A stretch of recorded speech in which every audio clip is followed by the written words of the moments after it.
السلام علیکم دوستوں، امید ہے آپ لوگ سب خیریت سے ہوں گے۔ آج ہم لوگ جو اپنا لیکچر کرنے جا رہے ہیں پاکستان اسٹڈیز کا کلاس 9 فیڈرل پنجاب بورڈ کا لیکچر نمبر 15، لیکچر نمبر 15 ہم کرنے جا رہے ہیں۔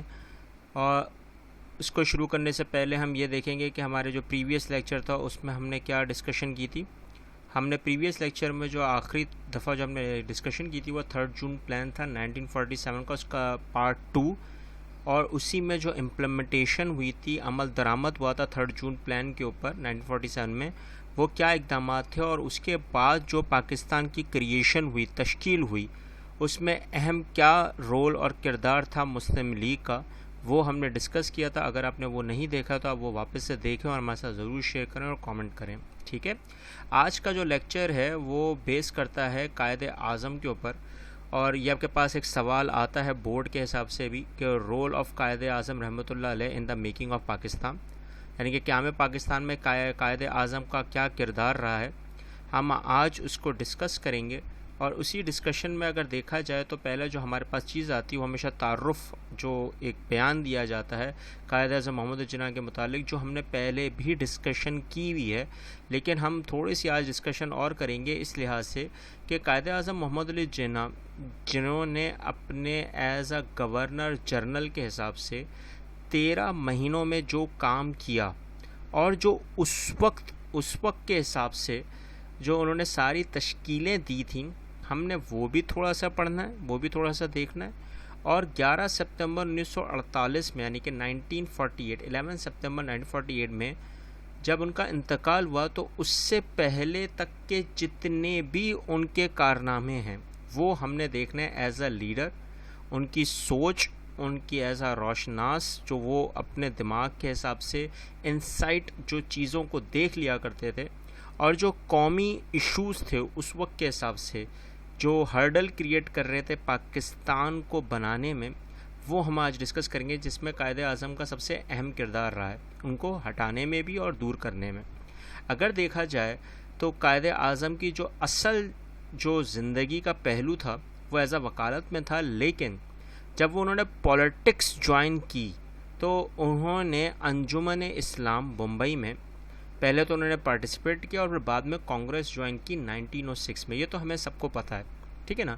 Being as a Muslim representative کے طور پر وہ کانگریس میں آئے، اور بمبئی کی برانچ میں انہوں نے پہلا قدم رکھا، ٹھیک ہے، جیسے آپ کو اپنی تصویر میں دکھائی بھی دے رہا ہے۔ اور یہ اگر نوٹ کرا ہو کہ قائد اعظم کو جو پرسویٹ کیا، جو اکسایا بہت زیادہ مسلم لیگ میں آنے کے لیے، ان میں سب سے اہم کردار آتا ہے مولانا محمد علی جوہر کا اور سید وزیر حسن صاحب کا، ٹھیک ہے نا۔ اب یہ تو 1913 میں، یعنی کہ 1913 میں یہ سب بچوں کو پتہ ہوتا ہے کہ انہوں نے جوائن کی، مگر کس کے کہنے پر اور کیوں کی وہ آپ کو پتہ نہیں ہے، تو میں نے آپ کو وہ بتا دیا۔ اور یہی وہ ٹرننگ پوائنٹ تھا قائد اعظم کی زندگی کا، جہاں پر انہوں نے اپنی سیاست کو بالکل ہی ایک الگ مقام پر لے گئے، اور ایک دانشور کے طور پر جو مسلمانوں کے اس وقت رہنما بن گئے۔ یہ سب سے بڑا اس وقت ایک ٹرننگ پوائنٹ تھا 1913 میں مسلم لیگ کا، ٹھیک ہے۔ اس کے حساب سے اگر دیکھا جائے تو قائد اعظم محمد علی جناح پاکستان کے پہلے گورنر جنرل بھی رہے۔ کیوں، کس لیے، وہ ہم نے پہلے بھی ڈسکس کیا ہوا ہے، آپ ضرور ان لیکچرز کو دیکھیں، آپ کو پتہ چل جائے گا۔ لیکن بینگ ایز اے مسلم اور being as a Pakistani, as a pro founder, ان کا جب انتقال ہوا تو ان کا جو ٹوم ہے، مقبرہ ہے، وہ کہاں پر ہے؟ کراچی میں ہے، اور آپ کو سامنے دکھ بھی رہا ہے، یہ ہے، ٹھیک ہے، مین گرو مندر کی نمائش کی طرف ان کا پورا قائد اعظم کا پارک بھی آتا ہے، اور ان کا ٹوم بھی ہے، ٹھیک ہے۔ اب دیکھیں گے کہ جو انہوں نے قیام پاکستان کے لیے جو اہم کردار ادا کیے، ٹھیک ہے، وہ ایک ایک کر کے ہم پوائنٹ کو ڈسکس کرتے ہیں۔ اگر اس میں دیکھا جائے تو پہلا پوائنٹ جو آتا ہے، جہاں سے انہوں نے اپنی جو پاکستان کا اہم جز نکلا مسلمانوں کے لیے، وہ تھا لکھنؤ پیکٹ، مساک لکھنؤ 1916 میں، ٹھیک ہے۔ کیونکہ 1913 میں، یعنی کہ 1930 میں جب مسلم لیگ جوائن کی انہوں نے، تو کانگریس اور مسلم لیگ کے درمیان جو باہمی تعلقات کریٹ کرنے میں اور جو بنانے میں، تشکیل کرنے میں جو اہم کردار تھا، وہ کس کا تھا؟ قائد اعظم محمد علی جناح کا تھا۔ کیوں؟ کیونکہ دونوں بیٹھنے کو تیار نہیں تھے، لیکن جب وہ چیئرمین شپ پر آیا تو سارا کا سارا جتنا بھی ذمہ داریاں تھیں اس وقت کے حساب سے کانگریس اور مسلم لیگ کی وہ کس پر آ گئیں؟ قائد اعظم محمد جناح پہ. اور یہ بڑی کامیاب اس وقت میٹنگ ہوئی. تو میٹنگ ہوئی تو باقاعدہ لوگوں نے ان کو کیا ٹائٹل دیا؟ ایمبیسڈر آف پیس کا. ٹھیک ہے نا، یعنی کہ یہ وہ سفارت کار بندے تھے اس وقت امن میں کس کے درمیان؟ ہندو اور مسلمانوں کے درمیان. اور یہ بہت مشہور ہے آج بھی، کس کے حساب سے، کس کے نام سے؟ لکھنؤ پیکٹ 1916 کے حساب سے. ٹھیک ہے. پھر جو قائد اعظم کا کردار آتا ہے اہم، وہ آتا ہے مونٹیگیو چیمبرز فورڈ کا ریفارمز 1919 میں، 1919 میں یہ کیا تھا.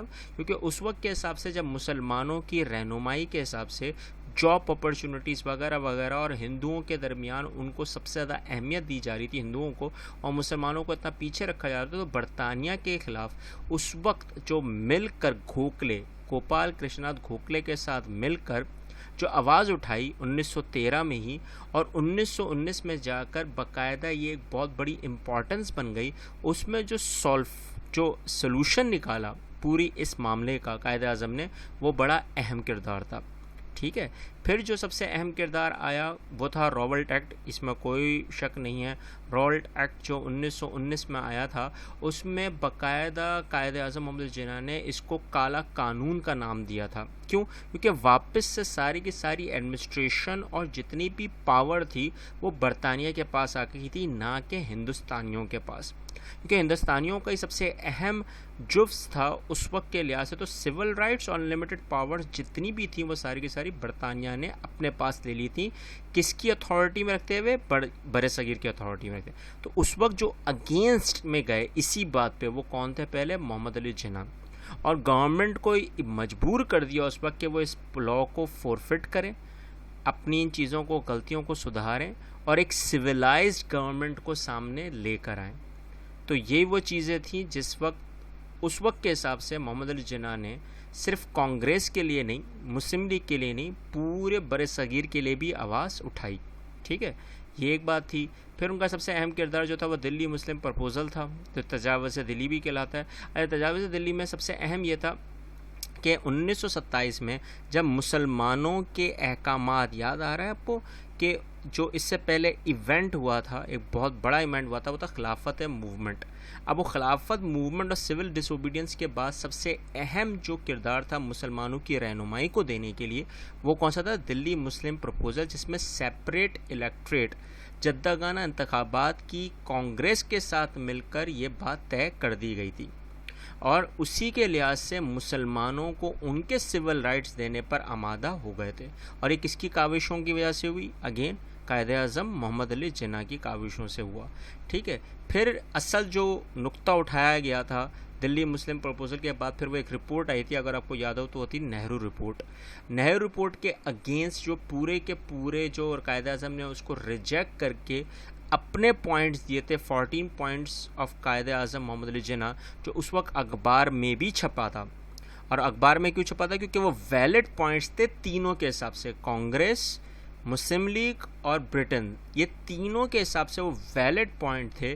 اسی وجہ سے جو مسلمانوں کا ایم جو تھا، گول جو تھا، وہ ڈیفائن ہو گیا کس میں؟ 14 پوائنٹس آف قائد اعظم میں. ٹھیک ہے نا. اب 14 پوائنٹس کے بعد سب سے اہم جو کردار رہا وہ کون سا تھا؟ راؤنڈ ٹیبل کانفرنس، گول میز کانفرنس تھی. اور گول میز کانفرنس میں باقاعدہ شرکت کر کے، یہ آپ کو پتہ ہونا چاہیے کہ محمد علی جناح نے اپنے تحفظات بیان کر دیے تھے، کس کے حساب سے رکھتے ہوئے؟ مسلمانوں کے حساب سے رکھتے ہوئے. اور یہ دونوں کانفرنسز ہوئی تھی، اور دو نہیں، اصولاً تو 3 ہوئی تھیں، لیکن جو میجر 2 تھیں وہ دونوں فیلڈ ہو چکی تھی. تیسری بھی فیلڈ ہوئی. ریزن کیا تھا؟ کہ ان میں مسلمانوں کی جو قومی شناخت تھی وہ بیان نہیں کی ہوئی تھی. اب وہ قومی شناخت کا بیان نہ کرتے ہوئے پورے کے پورے احکامات کس کو دے دیے تھے؟ ہندوؤں کو دے دیے تھے. اور اس ہندوؤں کی جو سب سے اہم اس وقت کے حساب سے جو پورا ظلمانہ جو ایک بولتے ہیں نا رویہ پیدا ہو چکا تھا، اس کے خلاف تحریک آزادی شروع کرنے والے بھی کون تھے؟ قائد اعظم محمد علی جناح. کیونکہ اس وقت مسلمانوں کی جو رہنمائی تھی وہ نہیں ہو پا رہی تھی، کیونکہ انڈین ایکٹ 1935 آ گیا تھا. یہ آپ کو پتہ ہے، یہ پہلے بھی لیکچر میں ہم لوگ ڈسکس کر چکے ہیں. تو اسی کے حساب سے پھر قائد اعظم کی ہی وجہ سے جو مسلمانوں نے یوم نجات یعنی کہ ڈے آف ڈیلیورنس بنایا تھا، وہ کیوں بنایا تھا؟ کیونکہ انہوں نے لیٹرز لکھے تھے. اگر آپ کو پتہ ہو کہ کانگریس نے اور برطانیہ نے مل کر مسلمان کی جہاں جہاں ریاستوں میں اپنے منسٹرز بٹھا دیے تھے 7 آؤٹ آف 11 پروونسز میں، تو وہاں پہ جو سوشلی اور پولیٹیکلی جو قتل و غارت ہو رہی تھی مسلمانوں کے اوپر، اس میں جو سب سے اہم کردار ادا کیا تھا محمد علی جناح نے کیا تھا. جب انہوں نے لیٹرز لکھا تھا کہ اس کو برٹنز کے لارڈز کو، باقاعدہ کوئین کو، تو اس وقت کے حساب سے جب وہ لیٹر کے اوپر عمل ہوا تھا تو پھر مسلمانوں کو باقاعدہ دیکھنے کے لیے آئے تھے اور ان کی جو منسٹریز تھی کانگریس کی ان کو ختم کروایا تھا. انڈین مسلمز کو واپس سے ان کے رائٹس مل گئے تھے. وہ اپیل جو تھی محمد علی جناح کی وہ سنی بھی گئی، اور وہ سننے کے بعد باقاعدہ مسلمانوں نے 22 دسمبر 1939 میں یعنی کہ 22 دسمبر 1939 میں باقاعدہ مسلمانوں نے یوم نجات کا دن بنایا، جس کو ہم بولتے ہیں ڈے آف ڈیلیورنس. پھر اس کے بعد سب سے اہم جو کردار رہا وہ تھا پاکستان ریزولوشن. اس میں تو کوئی شک نہیں ہے کہ قرارداد پاکستان کا سب سے اہم کردار رہا، کیونکہ منٹو پارک میں اور جو اب اقبال پارک آتا ہے تو اس میں انہوں نے باقاعدہ 2 نیشن تھیوری کا کانسیپٹ، انڈیپینڈنٹ اسٹیٹ کا کانسیپٹ، اور یہ سارے کانسیپٹ کس کے تھے؟ خیالات کس کے تھے؟ علامہ اقبال کے. تو اس وقت کے حساب سے جو سب سے زیادہ پیش رفت آگے کرنے میں جن کا ہاتھ تھا وہ کون تھے؟ محمد علی جناح. اچھا، محمد علی جناح کے بعد سب سے اہم جو انہوں نے پھر اقدامات کیا وہ کیے تھے ریکنسیلیشن کے، مفاہمت کے، کیونکہ انہوں نے پھر کرپس مشن کا بھی ایک پورا انہوں نے ایک تجزیہ لیا تھا. پھر جناح گاندھی ٹاک تھا، پھر شملہ کانفرنس. تو پولیٹیکل پارٹیز کو ملانے میں لگے ہوئے تھے، لیکن کانگریس نہیں چاہ رہی تھی کہ کیا ہو، مسلمانوں کی اپنی ایک آئیڈینٹیفیکیشن ہو، ایک پہچان ہو، اور اس پہچان کے حساب سے ان کے پاس ایک اپنا ملک ہو. ٹھیک ہے. تو اس کے بعد ظاہر سی بات ہے پھر ایک ہی چارہ رہ گیا تھا شملہ کانفرنس کے بعد، وہ تھا جنرل الیکشنز. اور جنرل الیکشنز میں کیونکہ ظاہر سی بات ہے وہی پھر ایک موقع بنا کس کا؟ اسٹیبلشمنٹ آف پاکستان کا، کیونکہ اس پر ڈیسائیڈ ہو گیا کہ پاکستان بنے گا یا نہیں بنے گا، کیونکہ آپ کے سپریٹ الیکٹریٹ ہو گئے تھے. اب اسی کے حساب سے جب قائد اعظم محمد علی جناح کو اس بات کا احساس ہو چکا تھا کہ یہ ساری سازشیں جو مسلمانوں کے خلاف چل رہے ہیں یہ ہندو اور برٹن دونوں مل کے کر رہے ہیں، لیکن دونوں کو منہ کی کھانی پڑے گی، کیونکہ ان کو پتا تھا کہ الیکشن میں تو جیتنا ہی مسلمانوں نے ہیں. ریزن یہی تھا کہ اس وقت کے جتنے بھی نیچے طبقے کے ہندو تھے وہ سارے کے سارے کس کے فیور میں گئے؟ مسلم لیگ کے فیور میں. اور یہی وہ ٹرننگ پوائنٹ تھا اس وقت کہ جب برطانیہ کو اور کانگریس کو یہ احساس ہو گیا تھا کہ قائد اعظم محمد علی جناح کی جو سوچ ہے وہ بہت آگے تک کی ہے، اور انہوں نے اس چیز کو پہلے ہی سمجھ لیا تھا کہ جب الیکشن ہوں گے تو جیتے گی ہی مسلم لیگ. کیونکہ ظاہر سی بات ہے جب آپ کے درمیان میں اتنی ڈسکرمنیشن ہوگی، امتیازی مزاج ہوگا، تو پھر آپ کو کوئی روکنے والا نہیں ہے کیا بنانے سے؟ پاکستان بنانے سے. اور یہی ہوا 3 جون پلان کو، جو اس وقت پرومس کیا گیا تھا کہ پاکستان کو پورے کے پورے وہ علاقے دیے جائیں گے جہاں سے وہ جیتی ہے، اور پلس سب سے زیادہ اہمیت کے عامل یہ تھی کہ وہاں پر جتنے بھی جو مسلمانوں کی ریاستیں تھیں ان میں ہی سب سے اہم کردار ادا کیا جائے گا کس کو دینے میں؟ مسلمانوں کو.